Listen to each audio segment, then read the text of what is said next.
우리 시간 할렐루야 하면 아멘 한번 인사하겠습니다. 할렐루야. 자, 우리 옆 사람 마주보고 한번 이렇게 인사할까요? 당신의 미소가 제 삶의 비타민입니다. 인사하겠습니다. 아멘. 한 주 동안 잘 지내셨습니까? 날이 갑자기 추워지는 것을 보면서 우리 삶에 봄이 오고 있구나라는 것을 생각하게 되었습니다.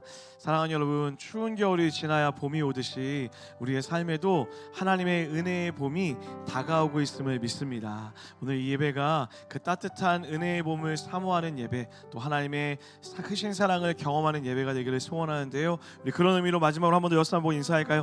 당신의 삶에도 하나님의 은혜의 봄이 오고 있습니다. 인사하겠습니다. 아멘. 자, 오늘 여러분과 여호수아서 6번째 시간으로요, 투항할 것인가 저항할 것인가 라는 제목으로 하나님의 말씀 나누도록 하겠습니다. 자, 오늘 우리가 읽었던 여호수아 9장 1절에서 15절의 말씀을 짧게 요약해 보면, 가나안에 살고 있던 기브온이라고 하는 족속이 이스라엘을 속이고 그들과 화친 동맹을 맺는 과정을 보여주고 있습니다. 이 과정에서 이스라엘은 하나님께 묻지 않고 기브온과 동맹을 맺게 됩니다. 자, 이것이 오늘 본문의 내용인데요. 우리 1절과 2절을 한 번만 더 읽어보도록 하겠습니다. 1절과 2절 읽겠습니다. 시작. 요단 서쪽 산지와 평지와 레바논 앞 대연안에 있는 헷사람과 아모리 사람과 가나안 사람과 브리스 사람과 히위 사람과 여부스 사람의 모든 왕들이 이 일을 듣고 모여서 일심으로 여호수아와 이스라엘에 맞서서 싸우려 하더라. 자, 지난주 우리는 이스라엘 백성들과 여호수아가 잠시 멈춰서서 에발산이라는 곳에서 하나님을 예배했던 장면을 살펴보았습니다. 그 일이 있고 나서 그 이후에 또 다른 모임이 있었다라고 오늘 본문 1절과 2절에서 설명하고 있는 거예요. 이스라엘 백성들이 여리고성과 아이성을 물리쳤다라는 이 이야기를 듣고 가나안에 살고 있었던 여러 왕들, 아모리 다속 부족이 연합군을 결성하여 이스라엘과 전쟁을 하기로 결정하였습니다. 가나안 부족들이 평소 그렇게 사이가 좋았던 것은 아니었지만 이스라엘이라고 하는 이 막강한 적 앞에서 본문에 나왔던 대로 일심 한 마음으로 연합군을 형성하게 되는 것입니다. 자, 그렇게 동맹군이 한 자리에 모여서 어떻게 하면 이스라엘을 이길 수 있을까 전략 회의를 하게 되어집니다. 아마도 이 전략 회의에서는 이스라엘이라는 나라가 어떤 나라이고 그들이 가진 힘이 무엇인지 공유하는 시간을 가졌을 거예요. 그래서 그들이 애굽의 노예였으나 출애굽이라는 것을 하였고, 홍해가 갈라져 애굽의 병사들이 몰살당했다라는 이야기도 공유되어졌을 것입니다. 뿐만 아니라 가나안 땅에 들어올 때 요단강을 어떻게 건너왔는지, 또 여리고성은 어떻게 무너졌는지, 아이성을 어떻게 정복했는지, 무엇보다 그들이 믿고 있는 이 하나님은 누구인지 그 사람들이 모여 이야기를 나누었을 거예요.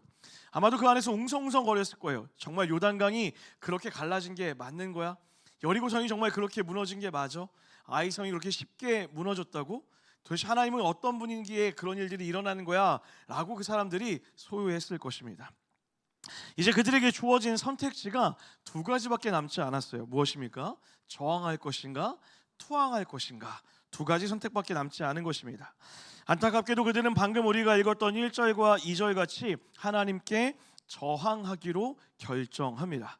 자, 그런데 이때 다른 가나안 족속들과는 다르게 저항이 아닌 투항, 항복을 결정한 족속이 나오게 돼요.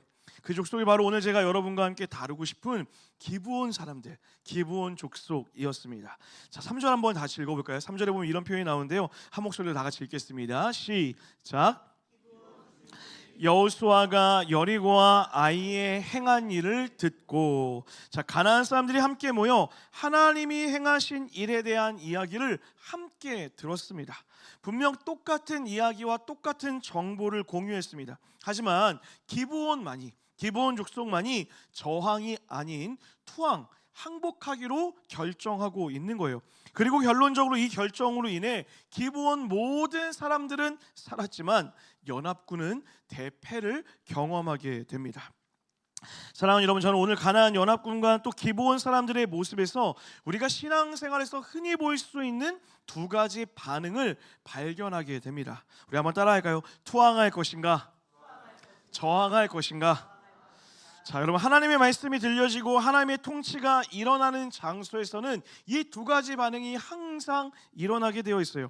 투항과 저항, 다른 말로 항복하느냐 아니면 그대로 살아가느냐라는 반응이죠. 물론 투항도 아니고 저항도 아닌 무관심의 반응도 있습니다. 자, 그런데 우리 모두는 알고 있죠. 사실은 이 무관심이라는 것이 가장 강력한 저항의 한 형태입니다. 어떤 사람은 하나님 앞에 투항, 항복하고 하나님을 인정하며 하나님의 뜻대로 살기로 믿음의 항복을 합니다. 하지만 또 어떤 사람은 하나님이 누구인지, 하나님은 어떤 일을 하셨으며 지금 우리에게 무엇을 주고 계시고 앞으로 우리에게 어떤 일을 행하실 것인지 그 놀라운 이야기를 들었음에도 여전히 하나님의 뜻에 무관심을 가장한 저항의 태도를 가지고 그 삶을 살아가기도 한다라는 거예요. 여러분, 이런 이야기는 구약과 신약 모든 성경 안에서도 살펴볼 수 있어요. 사도행전에 보면 하나님의 놀라운 성령의 역사가 오순절에 있었습니다. 하나님의 아주 명확한 통치가 그들 가운데 드러나게 된 것이죠. 그런데 그때도 동일한 두 가지 반응이 나타나요. 어떤 사람들은 그 말씀에 찔려 회개합니다. 하나님 앞에 항복하는 겁니다. 하지만 또 어떤 사람은 하나님의 말씀에 찔려서 반대로 말씀을 전하는 사람을 죽이기로 결정합니다. 같은 말씀, 같은 하나님을 보았지만 한쪽은 항복하고 투항하지만 한쪽은 오히려 하나님을 저항하기로 결정한다라는 것이죠. 오늘날은 어떻습니까? 여러분, 하나님의 말씀은 늘 우리에게 동일하게 들려지고 있죠. 예배를 통해 하나님이 하신 일, 하나님이 우리를 위해 하시고 계신 놀라운 일들, 그리고 우리를 위해 예비하신 축복의 메시지들을 우리는 듣습니다. 우리 지난 5주의 시간 동안 여호수아에게 행하셨던 놀라운 역사들을 들었잖아요. 가나안을 어떻게 이기게 하셨는지, 또 요단강을 어떻게 갈라지게 하셨고, 여리고성은 어떻게 무너뜨렸고, 아이성은 어떻게 이기게 되었는지 그 놀라운 은혜의 이야기들을 들었다라는 거예요. 자, 그런데 그 이야기를 듣는 여러분과 저의 반응은 무엇이냐라는 거예요. 사랑하는 여러분, 하나님 앞에 항복하셨습니까? 아니면 여전히 내 고집, 내 지혜, 내 판단을 믿고 내 뜻대로 사는 저항의 반응, 때로는 말해봐라 나는 전혀 변하지 않을 것이다 라고 하는 그 완고함으로 이 한 주를 살고 있지 않냐라는 것이죠. 여러분, 언젠가 제가 한 분을 신방하게 되었는데 그분이 저에게 이런 질문을 했어요. 목사님, 아이들 키우면서 가장 힘든 순간이 언제인 줄 아세요? 라고 이렇게 물으시길래 제가 당당하게 이렇게 대답했습니다. 매일? 이라고 이렇게 대답했어요. 하루하루가 정말 쉽지 않잖아요. 그런데 그분이 막 웃으시더니 맞죠, 매일매일 힘들죠. 그런데 정말 힘든 순간이 언제냐면 이렇게 얘기하더라는 거예요. 아이들이 듣는 것 같으면서 듣지 않을 때, 그때 너무 속에서 열불이 난다라는 거예요. 앞에서는 네네 하지만 아무것도 하지 않는다는 거예요. 청소해라, 네, 근데 강의 그대로 더러워요. 공부해라, 네 알겠습니다, 성적이 오르지 않아요. 치워라, 네 알겠어요 라고 하지만 여전히 치울 거리가 산더미같이 쌓여있다라는 것이죠. 대답은 하지만 전혀 반응하지 않는 아이들을 볼 때 속에서 열불이 난다라고 이렇게 이야기하시더라고요. 사랑하는 여러분, 하나님의 이야기를 듣는 우리의 태도를 점검할 필요가 있어요. 우린 예배 때마다 하나님이 하신 놀라운 일들을 듣습니다. 요단강이 갈라지게 되었고 여리고를 무너뜨리고 아이성을 이긴 하나님의 이야기를 듣습니다. 말씀 봐야 합니다. 기도해야 합니다. 주님을 전적으로 신뢰해야 합니다. 결단합시다 라고 이야기해요. 그럼 한결같이 여러분 뭐라고 하십니까? 아멘이라고 하시잖아요. 물론 끝까지 아멘을 안 하시는 완고한 족속들도 있어요. 여튼 예배를 드리고 우리가 모두 아멘이라고 동의합니다라고 하나님 앞에 고백한다라는 거예요. 하지만 정작 나의 일상에서는 그런 아멘, 하나님 동의합니다, 그렇게 살겠습니다라고 하는 그 멸단과는 전혀 다른 삶으로, 무관심의 삶으로 일관되게 하나님을 저항하며 살고 있다라는 것이죠. 말 안 듣는 자녀들과 똑같은 모습으로요. 그렇게 생각해보면 하나님도 그 속에 열불이 나지 않을까 생각해보곤 합니다. 사랑하는 여러분, 저는 오늘 본문의 기브온의 모습에서 그리스도인이라면 반드시 가져야 되는 믿음의 태도를 발견하게 돼요. 우리 한번 따라합니다. 주님 말씀하십시오. 내가 항복하겠습니다. 동의하시면 아멘 합시다. 사랑하는 여러분, 저는 여러분이 입술로만 아멘하는 사람들이 아니라 기브온같이 하나님의 행하신 일을 보고 하나님의 전적인 은혜 앞에 항복하기로 결단하여 순종하며 살아가는 여러분과 제가 되기를 주님의 이름으로 간절히 축원합니다. 자, 그렇게 기브온 족속은 투항, 항복하기로 결정합니다. 그런데 문제가 하나 있었어요. 투항을 받아들이는 이스라엘 백성들의 태도였습니다. 여러분, 하나님이 이스라엘 백성들에게 강력하게 명령한 것이 하나 있었습니다. 그것이 무엇이냐면 절대로 가나안 사람들과 화친, 동맹을 맺어서는 안 된다라는 것이었어요. 여러분, 우리가 이 부분에서 오해하지 말아야 될 게 있어요. 이런 명령은 하나님이 배타적인 분이기 때문에 명령하신 것이 아니라는 거예요. 반대로 이스라엘의 연약함 때문이었다라는 것이죠. 그들과 함께함으로 이스라엘이 얼마나 쉽게 우상 숭배에 빠지고 하나님을 버릴 수 있는지를 너무나 잘 아셨기 때문에 그렇게 하지 말아라라고 명령하셨다라는 것이죠. 실제로 여러분, 성경 여호수아 말씀을 보면 하나님이 가나안 사람들도 구원하시는 것을 볼 수 있어요. 우리가 주일 설교에는 살펴보지 않았지만 여리고성을 정탐하러 갔을 때 그들을 숨겨주었던 기생 라합과 그의 가족들을 하나님이 구원하시는 장면도 있었다라는 것이죠. 자, 여튼 이런 어려운 상황에서도 기브온 족속은 포기하지 않습니다. 오히려 더 노력하기 시작합니다. 목회적 상상을 해보면 아마 기브온 사람들이 모여서 간절한 회의를 했던 것 같아요. 이스라엘의 정탐꾼도 보냈을 거예요. 그렇게 이스라엘을 연구하는 중에 그 정탐꾼을 통해 기가 막힌 정보 하나를 발견하게 된 거예요. 정탐꾼이 이렇게 보고합니다. 이들이 이스라엘 백성들이 구심점으로 삼고 있는 것이 있었는데 그것이 바로 율법이라는 것이더라고요 라고 이렇게 이야기하는 거예요. 그러면서 그 율법 안에서 아주 중요한 정보 하나를 발견했다라고 사람들에게 공유합니다. 그 내용이 무엇이냐면 신명기 20장에 나오는 내용이에요. 신명기 20장을 읽어보면 이스라엘로 하여금 하나님께서 가나안에 들어가서 모든 민족을 진멸하게 하셨지만 예외 상황을 주셨어요. 그 예외가 무엇이냐면 가나안과 멀리 떨어진 성들, 가나안에서 멀리 떨어진 성들과는 동맹을 맺어도 된다라는 예외 사항을 적어두셨다라는 것이죠. 그때 기브온이 살 길을 찾은 거예요. 그런데 문제는 무엇이냐면 기브온 족속이 이 기준에 해당되어지지 않는다라는 것이죠. 기브온이 있는 곳은 이스라엘이 지금 있었던 길갈이라고 하는 이 지역에서 불과 40km밖에 떨어져 있지 않았어요. 병사들이 이틀만 열심히 걸어가면 도달할 수 있는 아주 가까운 위치에 살고 있었다라는 것이죠. 그래서 이때 기브온은 이것을 역이용할 방법을 하나 생각하게 되어지는 거예요. 그것이 무엇이냐면 우리가 멀리서 온 것처럼 위장하자라고 이야기한 것입니다. 그래서 위장수를 시작합니다. 여러분, 오늘 본문 읽어보면 이들의 연기가 얼마나 빼어났는지를 우리가 알 수 있어요. 이스라엘에 보내는 사신들을 뽑는데 다른 사람 뽑지 않습니다. 연기력이 탁월한 사람을 보이는 거예요. 누가 봐도 불쌍해 보이는 사람, 저와 같은 사람, 얼굴을 딱 봐도 뭔가 도와주고 싶고 뭔가 힘들어 보이는 그런 사람을 뽑았다라는 거예요. 그리고 그들이 멀리서 온 것처럼 보이기 위해서 일부러 헤어진 옷을 입힙니다. 신발은요 다 닳아서 너무 많이 걸어왔구나라고 착각이 일어날 만큼 그런 다 헤어진 신발을 신게 돼요. 마지막 히든 카드, 전 여기서 깜짝 놀랐어요. 곰팡이가 난 떡을 준비해요. 가지고 오다가 빵이 곰팡이가 났다라고 보이는 거예요. 소품 선정이 아주 기가 막힙니다.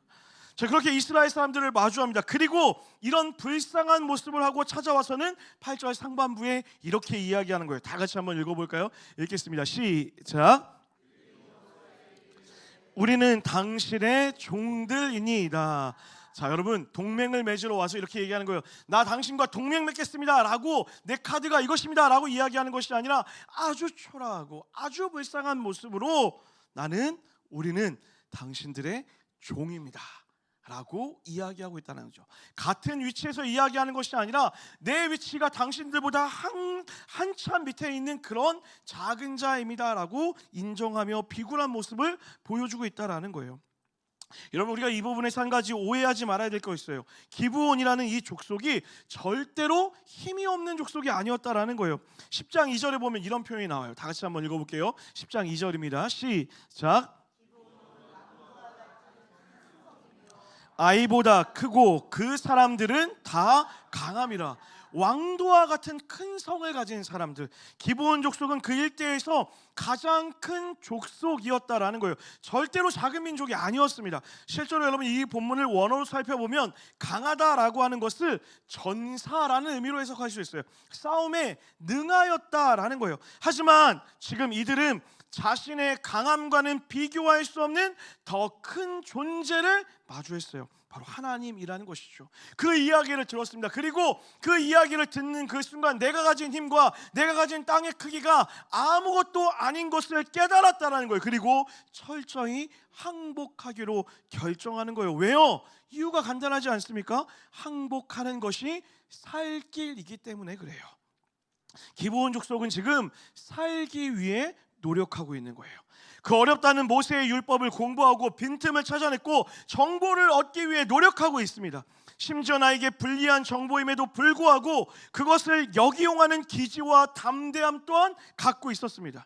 하지만 누군가는 이런 기브온의 족속의 이런 행태를 사기꾼이라고 폄하하는 사람도 있어요. 그러나 여러분, 결론부터 말씀드린다면 이들이 속였기 때문에 산 것이 아니라 하나님께 속하는 것이, 다시 말해 하나님께 항복하는 것이 유일한 살 길이라 믿었기 때문에 그것을 믿는 믿음의 행동을 한 것이고, 그 믿음으로 인해 이들이 지금 살았다라는 거예요. 여러분, 그들이 잘 속여서 살았다라고 착각하면 안 됩니다. 이것은 마치 하나님이 사람에게 속아 넘어갈 수 있는 미숙한 신인 것처럼 착각할 수 있는 심각한 오류를 범하기 때문이라는 거죠. 사랑하는 여러분, 우리 하나님은 속으시는 하나님이 아니십니다. 하나님은 뻔히 아셨을 것이고 오히려 그 속임수를 알려줄 수도 있는 분이었다라는 거예요. 그렇지만 하나님은 침묵하기로 결정했어요. 이스라엘이 속도로 내버려 두신 거예요. 이것은 단지 이스라엘을 훈련시키기 위한 것이 아니라 기브온 주민들의 살기 위해 노력하는 그 믿음의 태도를 받아주셨다라는 거예요. 여러분, 여기서 우리는 하나님의 마음을 보일 수 있어야 돼요. 사랑하는 여러분, 지금 하나님의 초점은 가나안과 이스라엘이 섞이게 되었다라는 것에 초점이 있지 않다라는 거예요. 다시 말해 하나님의 목적이 이스라엘의 인종적 순혈주의, 순수한 피로 구성된 하나의 민족을 구성하는 것이 목적이 아니라 하나님의 목적이 무엇입니까? 하나님이 내 삶의 유일한 살 길임을 믿는 자들, 그래서 그분께 항복하고 그분의 뜻에 순종하며 묻고 듣고 대답하는 신앙 공동체를 만드는 것, 이것이 하나님의 유일한 목적임을 보여주고 있다라는 거예요. 사랑하는 여러분, 하나님의 백성이 누구입니까? 하나님 앞에 그 하나님의 놀라운 역사를 보고 하나님의 말씀을 듣고 그 삶에 항복하는 자들, 그들이 바로 하나님의 자녀라고 이야기하는 거예요. 여러분, 이것을 더 명확하게 확인할 수 있는 길이 있습니다. 무엇일까요? 나중에 묻지 않고 기브온과 화친을 맺은 이스라엘 백성들을 하나님이 그들의 죄를 묻지 않았다라는 거예요. 그만 하나님이 그들을 내버렸다라는 거죠. 기브온은 또 어땠을까요, 여러분? 사울 시대에 사울은 기브온 족속을 아주 싫어하게 되어집니다. 기브온 족속을 학대했고 몇 사람을 사울이 죽이게 되어져요. 이 일로 하나님은 다윗 시대에 3년 기근을 주십니다. 성경이 분명히 밝힙니다. 기브온 족속을 억울하게 죽인 사건 때문에 다윗 시대에 3년 기근이 오고 그 기근으로 인해서 사울의 직계자손 7명이 처형당하는 일이 벌어지게 돼요. 이 말이 무엇이에요, 여러분? 지금 이 기브온 족속을 하나님이 가족으로, 하나님의 자녀로 받아주었다라는 것을 의미하는 거예요. 여러분, 이분이 바로 우리 하나님이십니다. 기브온의 투항을 받으시고 살 길을 찾는 그들에게 생명의 길이 되어주시는 분, 이분이 바로 여러분과 제가 믿는 하나님이시래요. 할렐루야. 사랑하는 여러분, 오늘 본문에서 기브온의 선택은 사는 길을 선택하는 것이었어요. 아주 비굴해 보이기도 하고 부끄러워 보이지만 이것이 기브온의 생명을 살리는 길이 되었다라는 거예요. 여러분, 제가 작년에 태어나서 처음으로 건강검진이라는 것을 받았어요. 정말 깜짝 놀랐습니다. 사실 제가 제 건강에 대해서 별로 신경을 쓰지 않고 살았는데 개척을 하다가 이렇게 혈압을 체크했는데 제가 190이 넘게 나왔어요. 저는 그게 높은 수치인지 모르고 제가 190 나왔어요. 그랬더니 누가 저에게 죽으려고 그러냐라고 얘기해서 그 말에 제가 너무 놀랐어요. 그래서 제가 작년에 처음으로 태어나서 건강검진을 받게 되었습니다. 아니나 다를까 건강검진을 받는 그 순간 저의 모든 문제들이 낱낱이 드러나더라고요. 의사가 저에게 이렇게 한마디 얘기했습니다. 운동 좀 하세요 라고 이렇게 얘기했어요. 제가 운동 열심히 합니다 라고 했더니 다이어트 말고 이제는 그 나이가 되면 근력 운동을 해야 된다라는 거예요. 제가 그 이야기를 듣고 살 길을 찾기 시작했습니다. 아니나 다를까 딱 기회가 열렸어요. 여러분 3층에 우리 교회 3층에 복싱장이 개원했어요. 우리 청년 동준 형제가 개원을 했습니다. 이름도 성경적이요. 리바이브. 여러분 리바이브 뜻이 뭔지 아세요? 부활하다라는 뜻이에요. 동준 형제가 그걸 생각하고 한지는 모르겠어요. 저도 부활하기 위해 복싱장을 등록했어요. 근데 부활할 뻔했는데 먼저 죽을 뻔했어요. 너무 힘들었어요. 가자마자 몸을 풀라고 하더니 줄넘기를 3분하고 30초 그 3라운드를 시키는 거예요. 이렇게 3세트를 하는데 제가 너무 힘들었어요. 개수를 세보니까 한 9분 동안 한 900개 정도를 해야 되는 거예요. 너무 힘이 들더라고요. 이제 끝났나 싶었는데 다시 또 이렇게 이야기하는 거예요. 복싱 자세를 잡고 다리를 약간 11자로 만든 상태에서 45도로 꺾고 3분 3라운드를 그 자리에서 그냥 뛰라는 거예요. 종아리가 끊어지는 줄 알았어요. 너무 힘든 거예요. 막 숨이 막 턱턱 막히는데 옆에서 막 웃어요. 목사님 뛰셔야 됩니다. 목사님 할 수 있어요. 막 뛰고 있어요. 근데 갑자기 1라운드 뛰었는데 2라운드에 갑자기 손을 뻗으래요. 잽이래요. 때리고 싶었어요. 너무 힘드는 거예요. 다리가 죽겠는데 손까지 뻗으려니까 정말 죽겠더라고요. 여러분 우리 동준 형제가 얼굴이 웃상이에요. 너무 선하게 생겼어요. 근데 여러분 그 순간 제 마음에 정말 합법적으로 글러브로 한 대 치고 싶은 마음이 들었어요. 너무 귀여웠어요. 포기하지 않았어요. 살아야 되니까요. 그 다음날 또 갔습니다. 제가 불쌍했는지 이번에는 여자 코치 한 분을 붙여주더라고요. 마음에 평안이 찾아왔어요. 좀 덜하겠구나. 아니었어요 여러분. 더 심한 분이었어요. 이분이 신입 코치였어요. 열정이 어마어마한 거예요. 어제 동준 형제가 천재였어요. 천재가 아니고 천사였어요. 와, 그날은 입에서 신내가 나는 줄 알았어요. 너무 힘들었어요. 포기하지 말아야죠. 왜요? 살아야 되니까. 다음날 또 갔습니다. 근데 이번에 정말 깜짝 놀랄 분이 났어요. 딱 외모부터 잘못 만났어요. 호랑이 같은 분이 나온 거예요. 봤더니 이분이 아시안게임 메달리스트였어요. 와, 목사가 왔다고 특별 코칭을 해주는 거예요. 내가 바라지도 않았는데 전 그날 지옥을 경험했어요. 너무너무 힘들었어요. 너무너무 괴로웠어요. 갔을까요? 안 갔을까요? 또 갔어요. 무려 6번째 참석하고 있습니다. 아, 여러분 근데 지금도 너무너무 힘들어요. 동준 형제 아니면 다시는 안 갈 것 같은데 교회 청년이고 또 여러분에게 이렇게 고백했으니 안 갈 수가 없잖아요. 어쨌든 여러분 계속 가야 되겠더라고요. 이유가 있어요. 왜요? 그것이 살 길이기 때문에 그래요. 살아야 되는 길이라는 걸 제가 알기 때문에 힘들지만 가는 거예요. 괴롭지 않냐고요? 괴로워요. 줄넘기 줄만 봐도 토가 나올 것 같아요. 종아리가 막 터질 것 같은데 가야 돼요. 왜요? 살아야 되니까요. 저 여러분과 오래 함께 하고 싶어요. 그래서 제가 월요일부터 총 일주일에 3회에서 4회는 꼭 가겠다고 결단하고 그것을 지키려고 노력하고 있다는 거예요. 사랑하는 여러분, 우리가 주님에게 항복해야 되는 이유가 있습니다. 무엇일까요? 주님이 우리의 유일한 살 길이기 때문에 그래요. 가장 어리석은 사람들이 어떤 사람들입니까? 죽을 길이라고 하는데 죽을 길로 끝까지 달려가는 사람들이 있어요. 성경은 이야기합니다. 하나님께 항복하지 않는 삶은 죽음으로 가는 길이라고 성경은 명확하게 이야기하고 있어요. 마치 내가 탄 세상이라는 기차는 겉은 화려하고 풍성해 보이지만 결국 저 끝에 낭떠러지로 향해 달려가고 있는 그 사망을 향해 달려가는 열차를 타고 있다라고 성경은 이야기해요. 그래서 하루빨리 그곳에서 내리라고, 주님을 믿는 길이 그곳에서 내리는 유일한 살 길이라고 이야기합니다. 그런데 하나님의 말씀에 네 알겠습니다 라고 하지만 여전히 낭떠러지로 향해 가는 그 기차 안에 내 몸을 맡기며 살아가고 있는 자들이 있다라는 거예요. 주님 내버려 주세요. 저는 그대로 이대로 사는 것이 편함이나 세상의 방식대로 사는 것이 편함이나 아무리 좋은 말씀, 아무리 놀라운 일들이 있다라고 이야기해도 저는 그대로 살 것입니다 라고 말하는 어리석은 사람들이 있다라는 거예요. 사랑하는 여러분, 살 길이 있습니다. 내가 곧 길이요 진리요 생명이니 나로 말미암지 않고는 아버지께로 올 자가 없느니라. 믿는 분들은 아멘 합시다. 여러분, 이 사실을 정말 믿으십니까? 그렇다면 저는 여러분이 기브온 족속과 같이 살기 위한 길을 끊임없이 고민하고 쇠내며 그렇게 살아가야 된다고 믿어요. 어떻게 해요? 여러분, 마지막으로 화면 보며 큰 소리로 다 같이 한번 읽어봤으면 좋겠습니다. 화면 보며 다 같이 한번 읽어보도록 하겠습니다. 시작.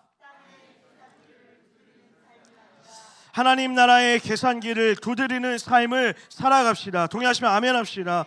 사랑하면 저는 우리 이음의 가족들이 이 땅의 계산기를 두드리는 인생이 아니라 하나님 나라의 계산기를 두드릴 줄 아는 인생이 되었으면 좋겠어요. 하나님이 원하시는 것은 무엇입니까? 하나님이 필요로 하는 것은 무엇입니까? 하나님이 기뻐하시는 선택은 무엇입니까? 하나님의 마음을 시원케 하는 말들은 무엇입니까? 오늘 기도하라 했으니 기도하기로 결정하고, 말씀 안에 답이 있다 했으니 말씀을 보고, 사랑하면 회복이 있다 했으니 사랑하기로 결정하며, 정직한 자에게 복이 있다 말씀하시니 정직을 위해 분투하며 살아가기로 결정하는 것, 그것이 바로 하늘의 계산기를 두드리며 살아가는 삶이라는 거예요. 내가 어떻게 돈을 더 잘 벌 수 있을지, 내가 어떻게 더 성공할 수 있을지, 성공의 색들의 시간을 뺏기는 것이 아니라 내가 어떻게 하면 하나님의 뜻을 이루며 살 수 있을지를 끊임없이 묻고 연구하며 노력해야 된다라고요. 누구처럼요? 기브온 족속들처럼요. 사는 길이 그곳에 있다라고 믿었기 때문에 내가 가진 힘과 내가 가진 어떤 것을 가진 채로 사는 것이 아니라 항복을 위해서 어떠한 노력을 다했던 기브온같이 우리 또한 하나님의 말씀에 항복하는 삶을 살기 위해 최선의 노력을 다하며 살아가야 된다라는 거예요. 여러분 착각하지 마십시오. 쉬운 길 아닙니다. 어려운 길이에요. 항복하는 삶은 너무나 어려운 길이에요. 왜요? 기브온 쉬웠을까요? 아니요. 거지 행세라고 했어요. 자존심을 다 내려놔야 돼요. 부끄러운 일입니다. 그러나 했습니다. 왜요? 살 길이기 때문이었다라는 거예요. 우리도 마찬가지라는 거죠. 여러분 하나님의 뜻대로 사는 거 어려운 일입니다. 하나님의 말씀을 보는 거 쉽지 않은 거 맞습니다. 기도하는 거 노력이 필요한 거 맞다라는 거예요. 그러나 어려워도 힘들어도 해야 되는 이유가 무엇이냐는 거예요. 그것이 바로 생명의 길이기 때문이라는 거예요. 아침에 출근하기로 바쁜데 기도해야 되는 거예요. 몸이 녹초가 되고 피곤해도 말씀 앞에 서서 나의 삶을 돌아봐야 된다라고요. 왜요? 그곳에 유일한 살 길이 있기 때문이라는 거예요. 그리고 그렇게 우리가 하늘의 계산기를 두드릴 때 우리가 반드시 기억해야 될 것이 있어요. 하늘의 계산기를 두드리면 이 땅에서 축복을 받게 되는 거예요. 전 여러분들이 이렇게 기브온과 같이 살 길을 찾아 연구하고 노력하며 무엇보다 그 삶에서 최선의 노력으로 하나님의 뜻을 알기 위해 노력하는 여러분과 저의 삶이 되기를 주님의 이름으로 간절히 축원합니다. 말씀을 마무리하려고 합니다. 여러분 오늘 설교를 보면서 설교를 준비하면서 가장 먼저 저의 삶을 돌아보았어요. 그리고 오늘 이 기브온 족속의 모습을 통해서 저에게 엄청난 도전이 찾아오게 되었어요. 저에게 이런 질문이 있더라고요. 오늘 내가 믿는 이 믿음은 과연 생사를 건 믿음인가? 라고 하는 질문이에요. 내가 오늘 하고 있는 이 믿음의 행위는 생사를 건 믿음이냐라는 것이죠. 여러분 오늘 기브온 족속들의 모습을 한번 상상해 보세요. 그들이 모여서 했던 그 회의의 모습은 그냥 웃고 즐기는 모습이었을까요? 야, 저 옷 해진 것 좀 봐, 저 신발 해진 것 좀 봐, 너무 웃기다 라는 걸까요? 아니요. 얼마나 두려웠을까요? 저 사람들이 알아채는 거 아닐까? 우리가 멀리서 오지 않았다는 것을 알지 않을까? 혹시 그들이 믿는 하나님이 우리가 속임수를 쓰고 있다는 거 알고 있는 거 아닐까? 두려웠을 거라는 거예요. 그 사신들을 보내고 나서 그 족속에 남아있던, 진영에 남아있던 다른 기브온 사람들은 아마 기도하고 있었을지도 몰라요. 제발 걸리지 않게 해주세요. 제발 우리가 살 수 있는 길 좀 열어주세요 라고 간절한 마음을 가지고 믿음의 행위를 하고 있었다라는 거예요. 제 삶을 돌아봅니다. 오늘 나의 예배는 생사를 건 예배인가? 오늘 나의 기도는, 오늘 나의 하나님 앞에 서 있는 나의 믿음의 행위들은 생사를 걸고 있는 간절한 믿음인가? 어제 설교 준비를 마치고 변함없이 기도하면서 눈물로 기도했어요. 그러고 저의 삶을 돌아보니 제 삶이 마른 막대기와 같은 삶인 거예요. 무슨 말이에요? 여러분 저는 능력이 없어요. 저는 가진 것이 없어요. 그런데 마른 막대기와 같은 나의 삶을 주님이 기회를 주셔서 여러분 앞에 서서 말씀을 전할 수 있는 은혜의 도구로 사용해 주시더라고요. 저만 그래요 여러분? 여러분과 저의 삶이 똑같지 않습니까? 여러분의 삶도 마른 막대기와 같은 삶 아닙니까? 하나님이 없으면 죽을 수밖에 없는 인생 아니냐라는 거예요. 주님이 우리에게, 여러분과 저에게 살 길을 열어주셨어요. 근데 왜 우리는 그 살 길을 찾지 않냐고요? 왜 우리는 그 살 길을 위해서 노력하고 애쓰며 수고하며 살지 않느냐라는 거예요. 여러분 왜 예배를 위해 분투하지 않으세요? 왜 기도하기 위해 노력하지 않으세요? 왜 말씀 앞에 서기 위해 노력하지 않냐라는 거예요. 어렵다고요? 어려우면 살 길을 찾지 않으실 거예요? 아니요. 어려워도 찾아야죠. 왜요? 생명의 길이니까요. 살아가야 되는 길이니까요. 무릎을 꿇고 기도해야 되고 말씀이 깨달아지기 위해 눈물로 노력해야 되며 사랑과 수고로 최선을 다해야 돼요. 왜요? 거기에 생명이 있기 때문이라는 거예요. 저는 우리 이음동산교회가 생명을 위하여서 분투하는 교회 되기를 주님의 이름으로 간절히 축원합니다.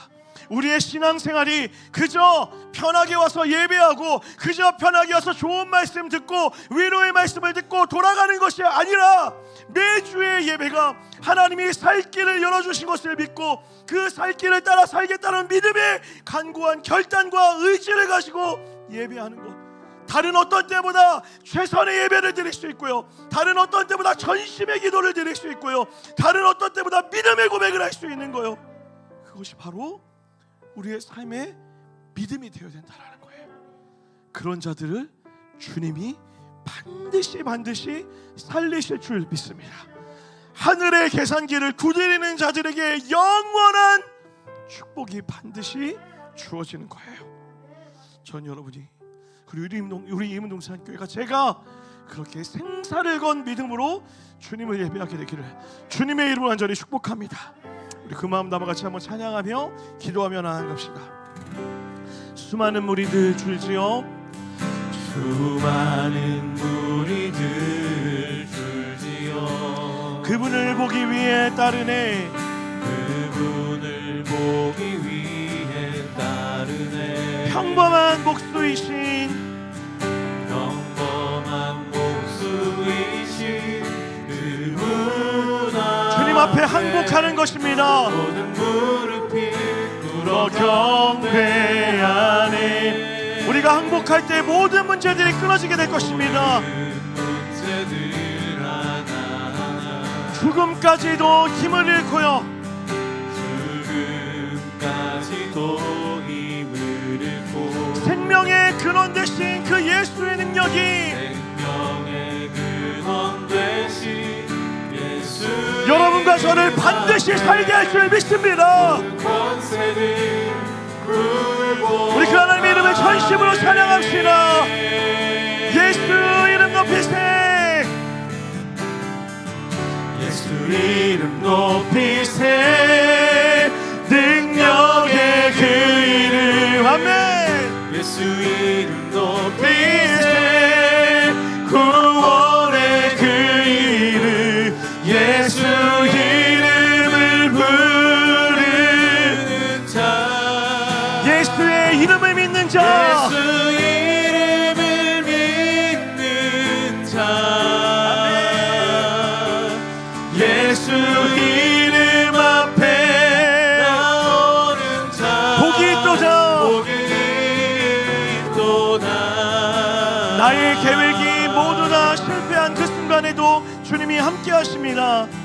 나의 계획이 실패하고 내 소망이 끊어진 그때에 나의 소망이 끊어 다시 주님 앞에 항복하는 거예요. 삶의 주관자 대신 삶의 주관자 되신 그분 앞에 나의 무릎을 꿇어 나의 무릎을 꿇어 경배하네.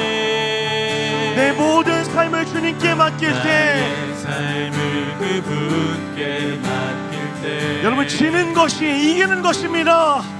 비로소 나의 마음 평안해. 구원의 반석 대신 구원의 반석 되신 예수의 우리 전심으로 고백합시다. 소리 높여 찬송하네. 우리 믿음의 고백으로 전심으로 찬양합니다. 예수 이름 높이세. 할렐루야. 예수 이름 높이세. 능력의 그 이름 예수 이름 높이세. 구원의 그 이름 예수 이름을 부르는 자 예수 이름을 믿는 자 예수 이름을 믿는 자 예수 이름 앞에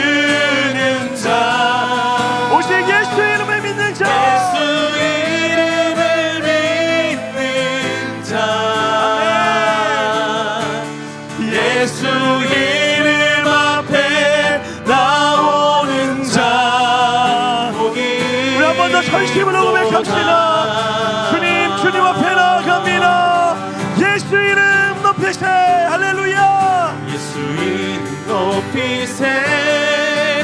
능력의 그 이름. 예수 이름 높이세. 우리의 살 길 되신 주님, 생명의 길 되신 주님, 예수 이름을 부르는 자, 오직 예수 이름을 믿는 자, 예수 이름을 믿는 자, 예수 이름 앞에, 예수 이름 앞에 나오는 자, 주님 앞에 항복하는 자들을 고백합니다. 다 주의 크신 이름 높이며, 다 주의 크신 이름 높이며, 우리에게 행하신 위대한 일 감사하세. 오 주의 신실하신 그 사랑, 온 땅과 하늘 위에 계셔 홀로 영원하신. 마지막 한 번 더 선심으로 고백합니다. 다 주의 크신 이름 높이며, 다 주의 크신 이름 높이며, 우리에게 행하신 위대한 일 감사하세. 오 주의 신실하신 그 사랑, 온 땅과 하늘 위에 계셔 홀로 영원하신. 이 시간 기도합시다. 그냥 기도하지 마시고요, 간절히 기도하실 수 있어요. 하나님이 나의 유일한 살 길임을 믿습니다. 이번 한 주 그 살 길 되신 주님만 의지하며 살기를 원하오니 생명의 길로 인도하여 주시옵소서라고 우리 간절히 한번 주의 이름 부르시고 그분 앞에 무릎 꿇으며 나아갑니다. 주님 찾습니다. 주여,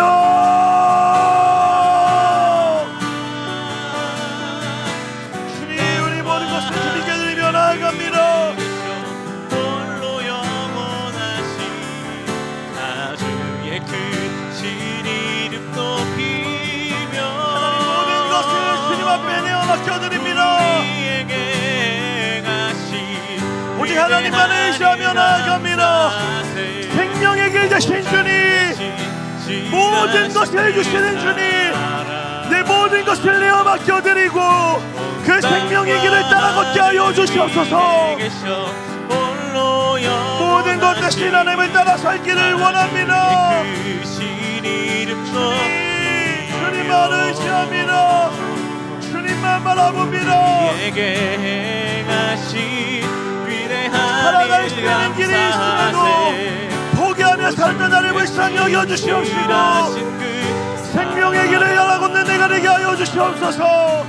온 땅과 하늘 위에 주님의 일하시기를 믿습니다. 홀로 영원하신 하나님, 그 놀라운 일 가운데, 하나님의 행하신 놀라운 일들 가운데 우리를 추천하여 주시옵시고 하나님 앞에 항복하는 삶이 되게 하여 주시옵소서. 하나님 앞에 무릎을 꿇게 하여 주시옵시고 위대하신 하나님 앞에 저항하는 삶이 아니라 투항하는 삶이 되게 하여 주시옵소서. 내 것을 주장하지 않게 하여 주시옵시고 무릎 꿇어 일하시는 하나님을 경험하게 하여 주시옵소서. 믿음의 결단이 있기를 원합니다. 소망의 결단이 있기를 원합니다. 능력의 그 이름 예수 이름 높이세. 구원의 그 이름 예수 이름을 부르는 자, 예수 이름을 믿는 자,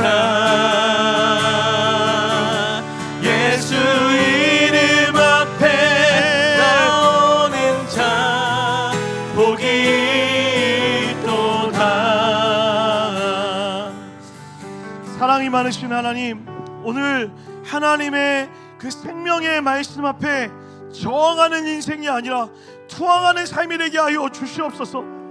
내가 할 수 있다라고 끝까지 나를 의지하며 세상의 힘을 의지하며 살아가는 어리석은 인생 되는 건 아니라, 하나님, 저는 아무것도 할 수 없습니다. 저는 전적으로 무능한 존재입니다. 하나님의 은혜 없이는 살 수 없는 작은 자입니다. 그렇게 하나님 앞에 나의 전적인 무능을 고백하여 나의 살 길 대신 하나님을 경험하는 우리의 삶이 될 수 있도록 축복하여 주시옵소서. 주님께 항복하는 것만이 나의 유일한 삶의 생명의 길이 됨을 믿사오니, 우리 모두가 그렇게 한 주 동안 주님께 철저히 무릎 꿇고 주님을 따라 살아가는 믿음의 삶이 되게 하여 주시옵소서.